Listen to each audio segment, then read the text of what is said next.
Hey guys, Zach here with Eminence Art. I'm working on some epoxy pieces that I added some gold leaf to, and I just didn't get the surface completely flat. I also want to work on the edges too, so I'm adding another layer of epoxy. Obviously, this has been dry for a few days, but this was an acrylic pour that I really liked. Wanted to add some gold leaf to it. It's gonna have a full epoxy finish. Same deal here. Just an acrylic pour that I'm going to do a specific video on. I actually use BBs, literally from a BB gun, to create these swirls, and it's really cool how it all worked. Added some gold leaf to it as well. Not sure if I like that. Kind of liked it standalone. Both of these acrylic pours I like standalone, but either way, we're going to see what happens because I really do like epoxy pour finishes if I can get them right. I'm still learning with the epoxy piece, so we'll see what happens. Now, a couple tips here. I did a tape dam around this and I did it double layered, and I also made sure that it's really tight because if you see any epoxy running over the edges, you're in trouble. You want to make sure that you stop, put on more tape, and make sure you secure it. So here we go.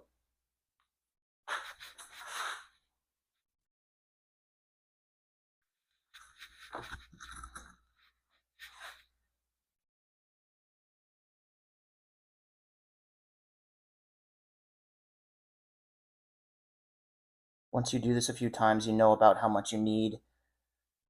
You can kind of eyeball it, but for specific ratios, you can Google epoxy per square inch ratios.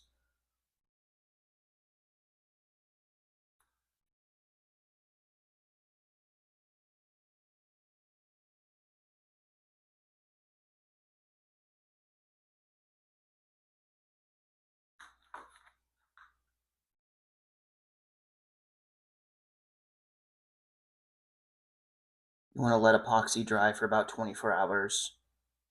And if you're doing it in the garage like I am, you want to make sure that you check on it, make sure no little flies, or I even had a bee land in one of my favorite pieces one time and I got to it too late and it caused a huge bubble, a huge issue in the epoxy resin. Crazy. It didn't end well for the bee either, unfortunately. Actually, what I'm going to do is once these start to harden a little bit, I'm going to put them on a piece of cardboard or something flat and carrying it down back to my studio and let it dry there, where there's a lot less adverse conditions that it might go up against.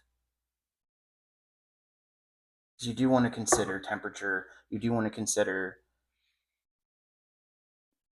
insects or whatever else could happen, but I'm liking what I see so far. I don't see any epoxy going over the edges, so I'm just gonna go around here again, make sure that the sides are good to go. And after about an hour or so, I'll come back and I'll take the tape dam off and let the extra epoxy go over the sides. Um, that's the next step.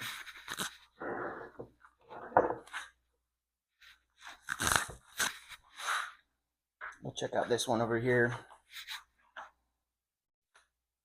We'll get her done.